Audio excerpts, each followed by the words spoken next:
jamais, en tout cas, selon ce que moi je sais, il n'a jamais piloté un projet qui est allé au bout.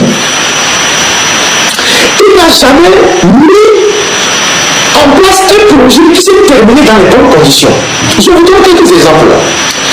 La route nommée Vauban en feu, elle a finalement bénéficié d'un double financement. Il y avait un premier financement de 36 milliards. Suivez le décryptage avec Afrique TV 55, la chaîne au cœur de l'actualité politique togolaise. Il y a 26 milliards qui avaient disparu. Les journaux avaient écrit des articles pour dénoncer qu'on avait détourné de l'argent. Ça a fait le tollé général. Personne n'a été poursuivi. Le ministre Nissan, la femme à l'époque, elle passait à l'Assemblée. Il a raconté des bêtises. Et à la fin, c'est le ministre Alassane, qui était ministre des Finances, qui a poursuivi plutôt les journalistes qui ont dénoncé le détournement qui a été fait sur ce chantier-là. Et donc, les 26 milliards ont pris une destination, outre que celle qui devait servir à faire les routes. Et on a dû recourir à un second financement pour permettre aux Chinois de refaire cette route au rabais. Parce qu'à l'époque, la route devait être faite de façon, les dimensions étaient très larges. Mais quand ils ont détourné l'argent, la route a été rétrécie. Ça a été fait après, approximativement par les Chinois. Il y a un bien, on sort, en feu de mois, c'est une route qui est déjà qui a été dégradée. Quand tu prends la route, le lait en feu en feu aujourd'hui, elle commence par être dégradée. Alors que cette route ne fait pas 3 ans. Est-ce que j'ai dit, ceux qui prennent la route à partir de Diablé, vous avez vu que cette route-là est en train d'être en dégradation actuellement. Donc, ça, c'est un exemple qui illustre comment on pilote les travaux approximatifs au Togo et on aboutit de l'argent. Les 26 milliards qui ont disparu, on ne sait pas qui a pris l'argent sur ce chantier-là. Mais ce chantier a bénéficié d'un double financement. Ça, c'est un. Deuxième chantier, où on a connu pareil. Les contournements des failles d'Alédio. Il y a eu 2 contournements qui ont été faits. Il y a eu un premier contournement, avant je pense, en partant de l'Algérie, je pense. Et après, il y a un deuxième contournement qui débouche sur Bafilo. Aujourd'hui, ces 2 contournements qu'on a remis aux Chinois, qui ont fait des travaux, et qui ont été des travaux bâclés, parce que je me rappelle qu'on avait fait plusieurs articles sur les travaux bâclés avec des images à l'appui. Les Chinois ont repris ce même travail une deuxième fois. Mais aujourd'hui, on nous dit que ces 2 contournements sont aussi dans un état calamiteux. Et ces 2 contournements ont abouti par moins de 60 milliards. Et donc, on oublie totalement. Totalement, dans un état dégradé. Troisième exemple, la route Tabligo. C'est l'entreprise GER qui a eu ces travaux. Je pense bien, si je me trompe. La route Tabligo, qui va dans les usines. Cette route est aussi dans un état piteux. Et pourtant, on a dépensé beaucoup d'argent. Les travaux ont été effectués, c'est-à-dire carré. C'est-à-dire, on se pose même la question si ceux qui ont eu ce chantier étaient de vrais entrepreneurs, des gens qui ont les compétences pour goudronner des routes. Et cette route-là, il y a un péage là-dessus. Aujourd'hui, c'est une route qui est aussi en délabrement. Le 13 janvier 1963, à 2 heures du matin.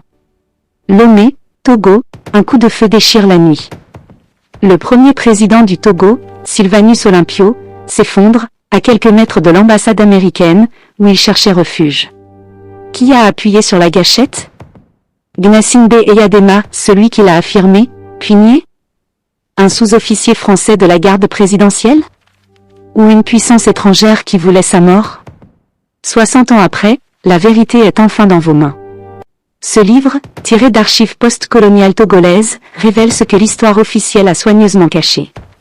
Les vrais commanditaires de l'assassinat d'Olympio l'a montée au pouvoir de la dynastie Gnassingbé. Les complicités étrangères jamais assumées, les secrets enfouis depuis plus de 60 ans, ne laissez pas l'histoire vous être volée.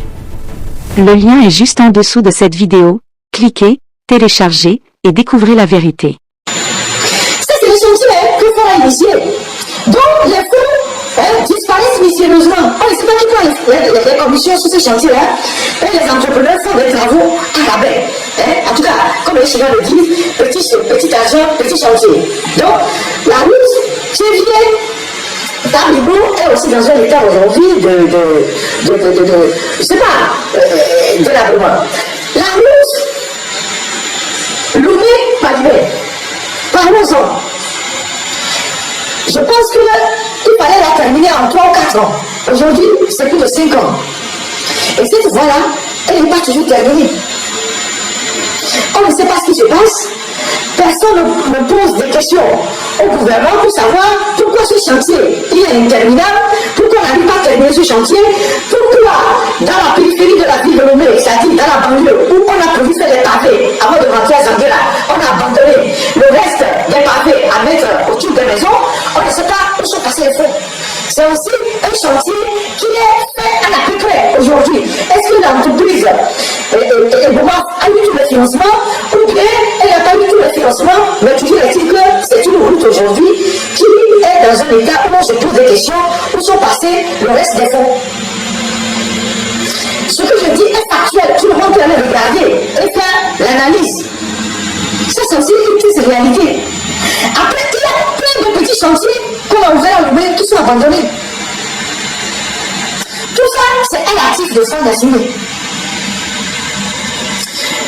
Donc lui, on ne sait pas depuis 21 ans, en dehors de l'université de Dakar qu'il est en train de construire, et que ses portes flambeaux ou ses mégaphones sont en train de mettre sur la toile, tu ne trouves rien que le fonds a construit jusqu'au bout. Aucun stade, aucun hôpital de remords, aucun centre de santé, aucun conservatoire, le centre artisanal, rien du tout. Le stade de Kéké a été construit au temps de la débat. Autant de fois, on l'a renouvelé à plus de 20 milliards. Il est toujours dans un état là, tu le vois, les toilettes sont crassées, tout ça. Tu peux pas croire que nous sommes dans un pays où les dirigeants, ils aiment s'accommoder de ce qui n'est pas beau. C'est ça la triste réalité.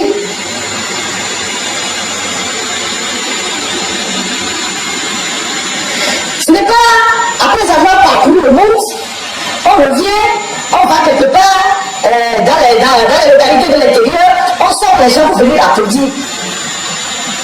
Il faut l'inciter. Et nous, on s'y connaît. Amoureux, président, comprenez-moi.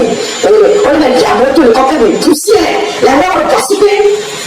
C'est quoi ces histoires?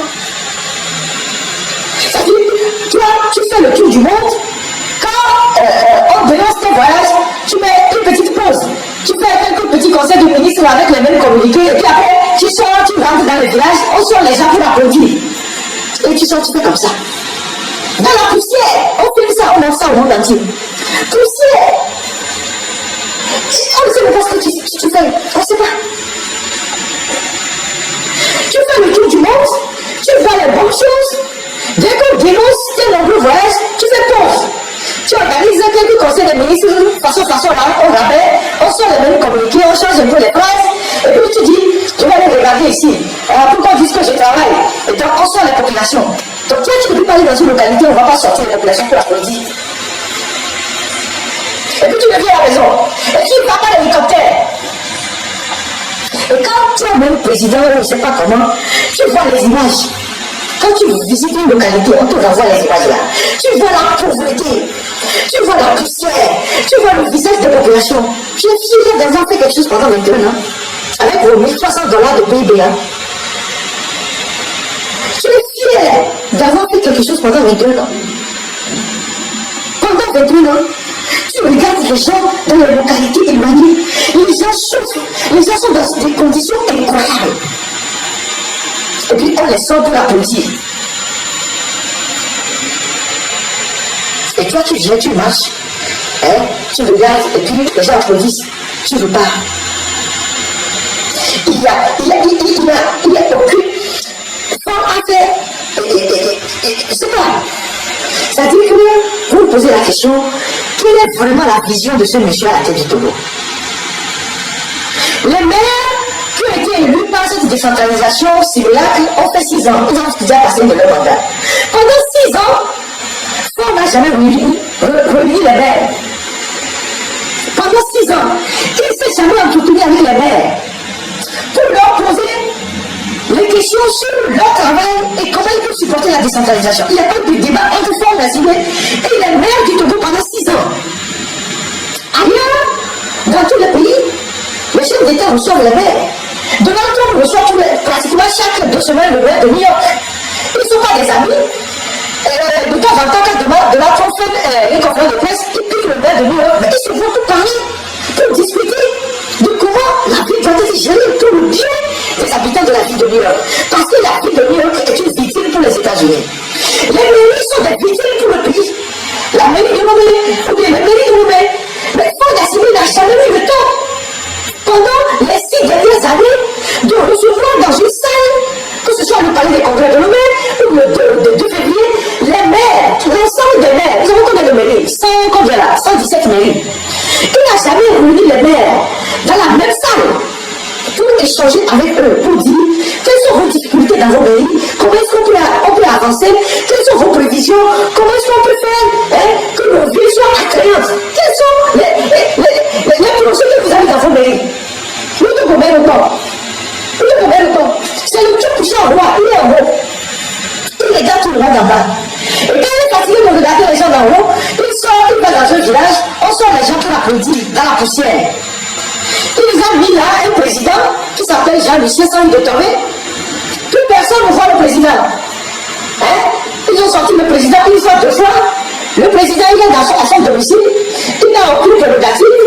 On n'a jamais vu Faure Gnassingbé recevoir le président en audience. Ou bien le président recevoir Faure Gnassingbé en audience. Je suis sûr que le président n'a pas le numéro direct de Faure Gnassingbé. Monsieur Jean-Lucien Sans de Tomé. Je suis convaincu qu'il n'a pas le numéro de Faure Gnassingbé. Et c'est Faure qui l'appelle.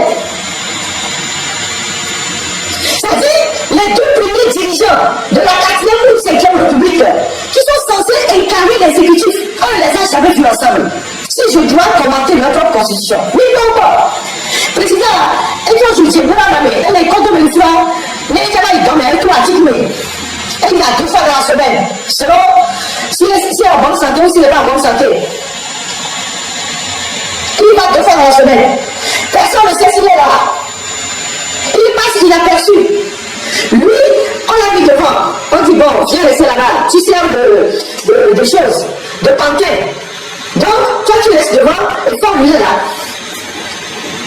Et c'est ça une république qui attend des résultats, qui attend mais attendez, mais Faure Gnassingbé, tu es en train de perdre le temps à la jeunesse togolaise. C'est ça le vrai débat. Parce que tu n'as rien fait pendant 21 ans, tu ne pourras rien faire les années qui viennent. Parce que tu n'as aucun projet. Tu prends l'avion, tu vas en Italie, à Milan, pour suivre les représentants qui étaient à la représentation conservatoire, à la scandale de, je sais pas, de Milan, tout ça là. Mais tu n'as jamais construit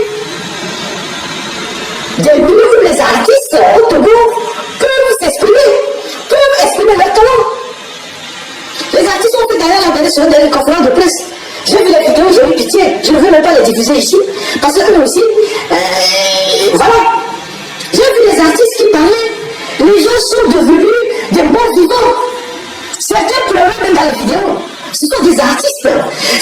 C'est une richesse qu'il faut promouvoir.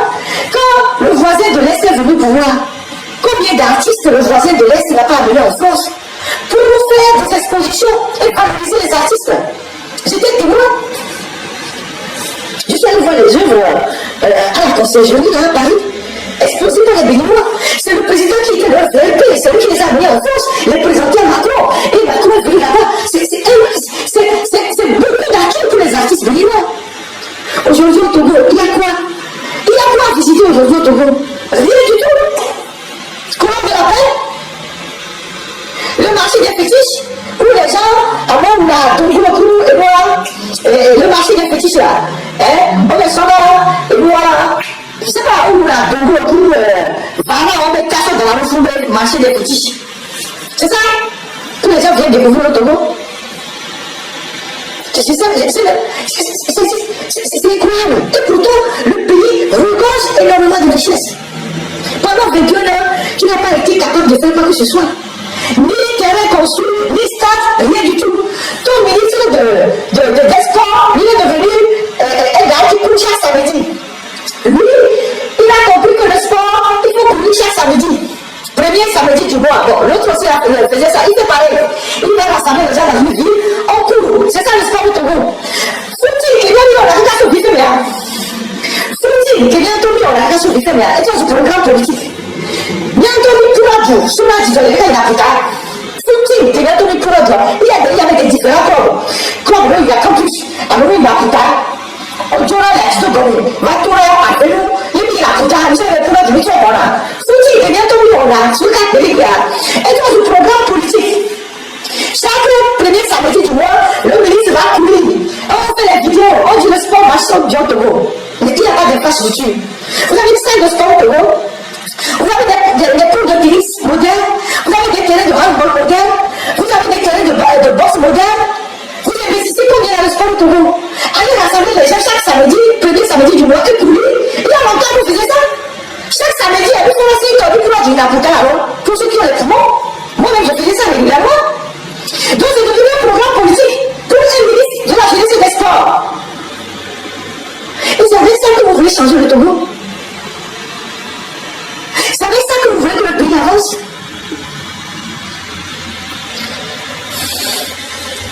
Franchement, vous faites la honte. C'est-à-dire, vous faites la honte des Togolais. Vous faites la honte des Togolais. Et votre gouvernement là, c'est un gouvernement qui est paralysé de l'intérieur. Aucun ministre dans le gouvernement de Fonds Yassine ne peut prendre aucune initiative. Puisque tu parles de Fonds Yassine, tu reviens à Fonds Yassine.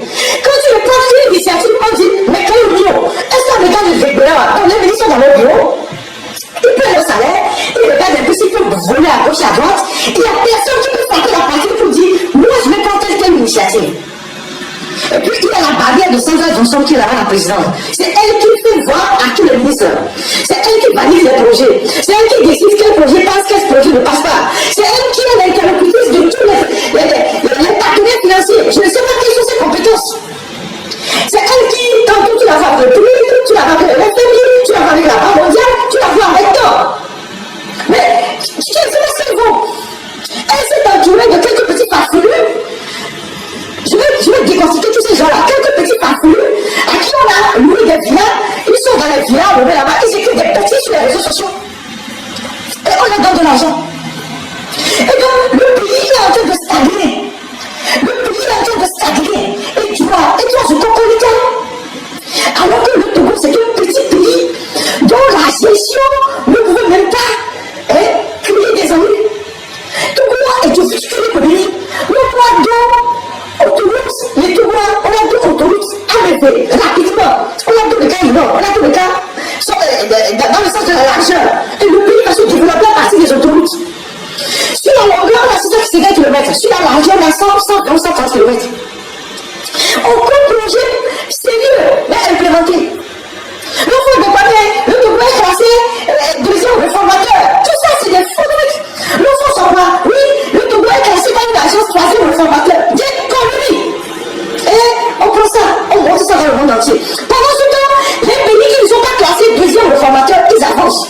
Ils évoluent. Ils font des réalisations. Ils construisent des infrastructures. Les touristes viennent. Les pays bougent. L'économie bouge. Le niveau de vie des citoyens change. Eh bien, nous, Libéria, là, mais les gens le souris. Malgré les difficultés, je ne dis pas que le Bénin c'est un paradis. Mais quand tu vas dans un pays où les gens, la situation des gens est en train de changer petit à petit, tu le sens en regardant le visage des gens.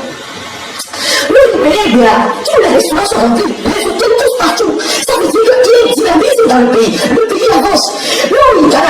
Les hôtels sont remplis, les restaurants sont remplis. Nous, on va tout voir. Hôtel, l'hôtel qui est vide. Restaurant, le vide. Je ne parle pas des bars, je parle des restaurants. Ce sont les indicateurs qui montrent que le pays n'avance pas. Mais vous êtes dans votre bulle, vous fabriquez des faux chiffres et vous venez dire aux gens, oui, le Togo avance, il faut qu'on applaudisse. Et vous avez vos petits communicants qui sont sur les réseaux sociaux qui racontent tout et n'importe quoi.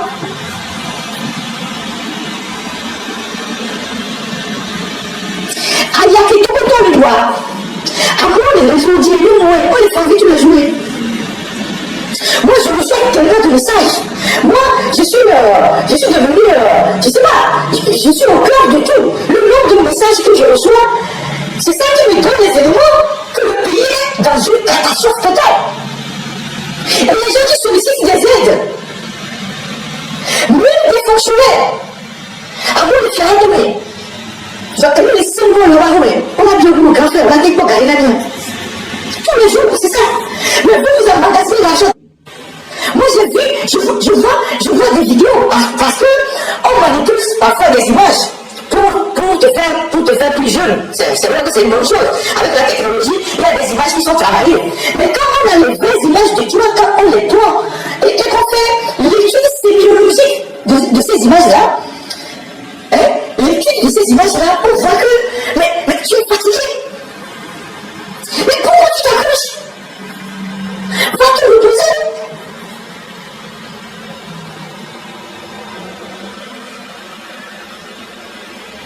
Parce que ce que tu ne souhaites pas, ça finira par arriver un jour. Hein?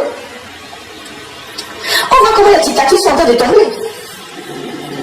On voit comment les dictatures sont en train de tomber les unes après les autres. Hein? Les dictatures sont en train de tomber les unes après les autres. D'ailleurs, je voudrais connaître votre position par rapport au bombardement de Donald Trump avec l'Iran. Parce que, vous êtes du côté de Trump. Parce que, il y a souvent, je me tombe en minier. Mais avec le gouvernement, il y a souvent, je me tombe en minier alors. Ce sont vos amis. Il y a souvent, je me tombe en minier alors. Mais tu as il y a un temps pour tomber, il y a même quand les premiers pouvoirs, il y a souvent, mais je me tombe en minier. Pour pouvoir vous aligner sur la position américaine, vous êtes amis avec les gens qui vous fournissent le Pégasus et tout ça. Donc, vous êtes content? Il a mis un tour dans le galop, et bien on ne peut pas il y a quelle nation? On va connaître vos positions. Hein? Donc, franchement, l'écoutant là, tout vous perdez le temps au pays. Vous perdez le temps à la jeunesse. Vous perdez le temps aux générations. Vous perdez le temps. Vous perdez le temps. Vous perdez le temps. Au Togolais. C'est vrai qu'il y a un groupuscule qui utilise sa part. Et ceux qui supportent ces groupuscules-là, il y en a toujours. Les supporters des dictateurs, il y en a toujours. Les supporters des autocrates, il y en a toujours. Il y a ceux qui tirent leur marron du feu. Mais la majorité du pays est dans une situation catastrophique. Eh bien, nous on a 2 000 avril et tout quoi. Autour du moment où on a bien. Nous on a 6 000 avril et tout quoi. Autour du moment où on a bien. Nous, il faut que les mecs, on a 1000 francs américains, on a 2000 francs américains, c'est ce qui se passe au Togo. Moi, je reçois des sollicitations. Je reçois des sollicitations tous les jours. Je sais ce que c'est. Mais on a 2000 américains. Mais autour du moment où on a bien. Parce que 2000 mois, que déjà on a bien. À mon économie, on a tout facture. À mon problème. Mais vous avez théorisé de l'argent à vos domiciles. Vos domiciles sont des banques où vous avez emmagasiné de l'argent. Pendant que vous voyez le peuple en train de mourir, en train de souffrir.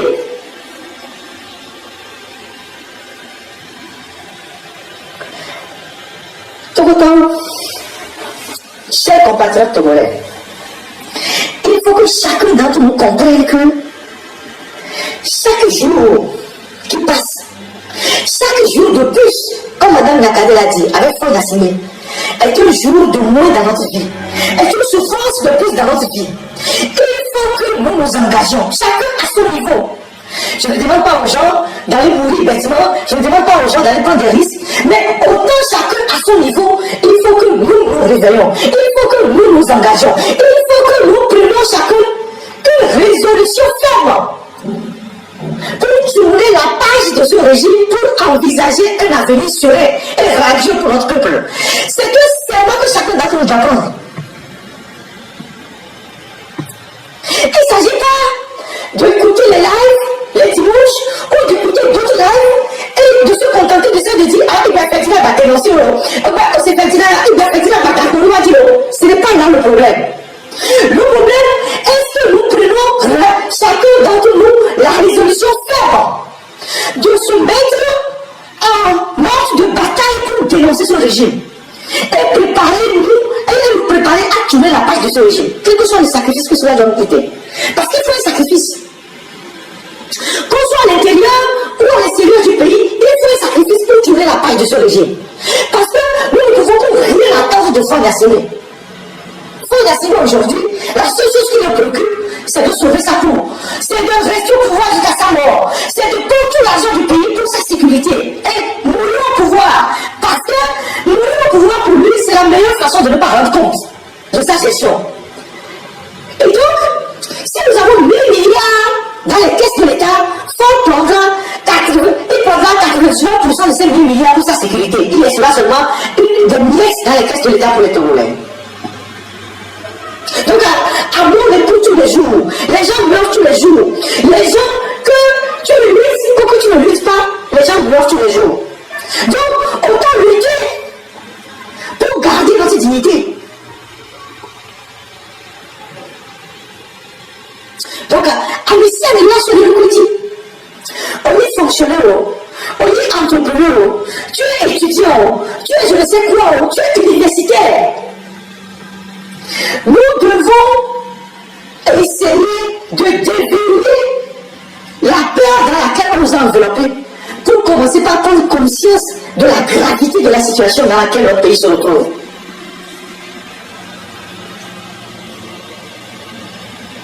C'est toutes les couches de la société qui sont concernées. Mais attention, Diao, vous êtes les piliers du régime. Vous devez comprendre que ça ne peut pas continuer. Vous devez comprendre que le changement que les Togolais veulent pour ce pays, ils le veulent aussi pour vous. Vous en serez d'ailleurs les premiers bénéficiaires. Mais à ce Jawani Togo 3, et la Togo Niabata, y compris vous.